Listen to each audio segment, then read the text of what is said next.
एक छोटे से गांव में सावित्री नाम की एक बूढ़ी औरत रहती थी। मिट्टी का छोटा सा घर, आंगन में तुलसी का चौरा और दीवारों पर समय की मार साफ दिखाई देती थी। सावित्री की जिंदगी आसान नहीं थी। उसके पति की मौत बहुत पहले हो चुकी थी। उस दिन के बाद उसने अकेले ही अपने बेटे राहुल को पाल पोस कर बड़ा किया था। खेतों में मजदूरी करना, लोगों के घरों में काम करना, भूखी रहकर बेटे को खिलाना, उसने हर तकलीफ हंसकर सह ली। गांव के लोग कहते थे कि सावित्री जैसी माँ किस्मत वालों को मिलती है। समय धीरे धीरे बीतता गया। राहुल बड़ा हुआ, पढ़ा लिखा और फिर शहर में छोटी नौकरी करने लगा। सावित्री की आंखों में अब बस एक सपना था, अपने बेटे का घर बसते हुए देखना।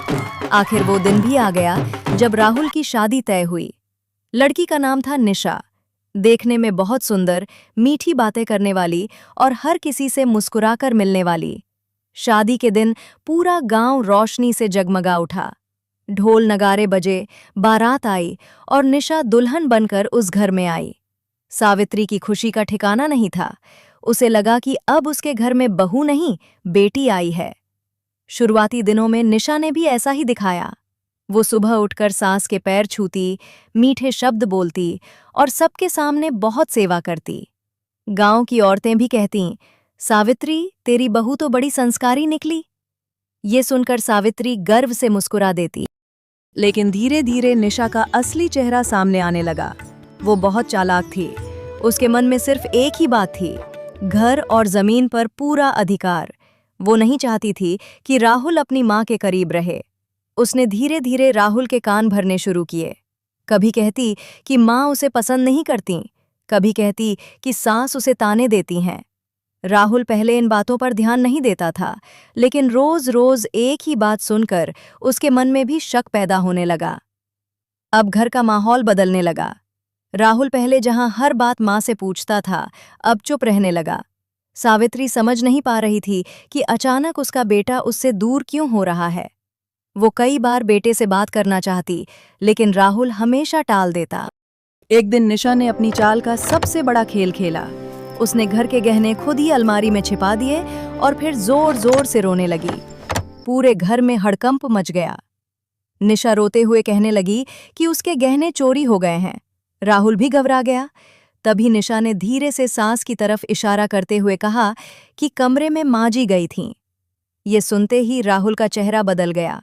उसने पहली बार अपनी माँ की तरफ शक की नजर से देखा। सावित्री के हाथ कांपने लगे, उसकी आंखों में आंसू भर आए। उसने बेटे से कहा कि उसने कुछ नहीं लिया, लेकिन उस दिन राहुल ने अपनी माँ की बात पर भरोसा नहीं किया। यही वो पल था जिसने सावित्री का दिल तोड़ दिया। जिस बेटे के लिए उसने पूरी जिंदगी कुर्बान कर दी, वही बेटा आज उसे चोर समझ रहा था। उस दिन के बाद सावित्री और ज्यादा चुप रहने लगी। वो सुबह से रात तक घर का सारा काम करती, लेकिन किसी से कुछ नहीं कहती। दूसरी तरफ निशा आराम से मोबाइल चलाती, पड़ोसियों के सामने मीठा बनती और घर के अंदर सास को ताने देती। समय बीतता गया। सावित्री की तबीयत भी कमजोर होने लगी, लेकिन राहुल अपनी दुनिया में उलझा रहा। उसे सच दिखाई नहीं दे रहा था। फिर एक रात सब कुछ बदल गया। राहुल उस दिन काम से जल्दी घर लौट आया। घर के अंदर अंधेरा था। जैसे ही वो कमरे के पास पहुंचा, उसने निशा की आवाज सुनी। वो अपनी सहेली से फोन पर बात कर रही थी और जोर जोर से हंस रही थी। निशा कह रही थी कि उसने अपनी बूढ़ी सास को पूरी तरह बेवकूफ बना दिया है। उसने ये भी कहा कि गहने उसी ने छिपाए थे ताकि राहुल अपनी माँ से नफरत करने लगे। ये सुनते ही राहुल के पैरों तले जमीन खिसक गई। उसे अपनी गलती का एहसास होने लगा। उसे याद आने लगा कि कैसे उसकी माँ ने हर मुश्किल में उसका साथ दिया था। वो पूरी रात सो नहीं पाया। अगली सुबह राहुल ने चुपके से निशा की अलमारी खोली। अंदर वही गहने रखे थे। अब सच्चाई उसके सामने थी। उसकी आंखों में शर्म और पछतावा भर गया। राहुल सीधे अपनी माँ के पास गया। सावित्री आंगन में बैठकर चुपचाप सब्जी काट रही थी। राहुल उसके पैरों में गिर पड़ा। उसकी आंखों से आंसू बहने लगे। वो बार बार माफी मांगने लगा। सावित्री ने बेटे के सिर पर हाथ रखा। एक माँ का दिल कितना बड़ा होता है। उसने अपने बेटे को तुरंत माफ कर दिया। लेकिन उस दिन राहुल अंदर से टूट चुका था। उसे समझ आ गया था कि किसी की बातों में आकर उसने अपनी माँ का दिल दुखाया। निशा भी शर्म से सिर झुकाए खड़ी थी। उसे एहसास हो गया कि चालाकी से घर नहीं चलता, रिश्ते भरोसे से चलते हैं। उस दिन के बाद घर का माहौल बदल गया। राहुल फिर अपनी माँ के करीब आ गया। निशा भी धीरे धीरे सच में बदलने लगी। अब वो सास की सेवा दिल से करने लगी। घर में फिर से हंसी लौट आई।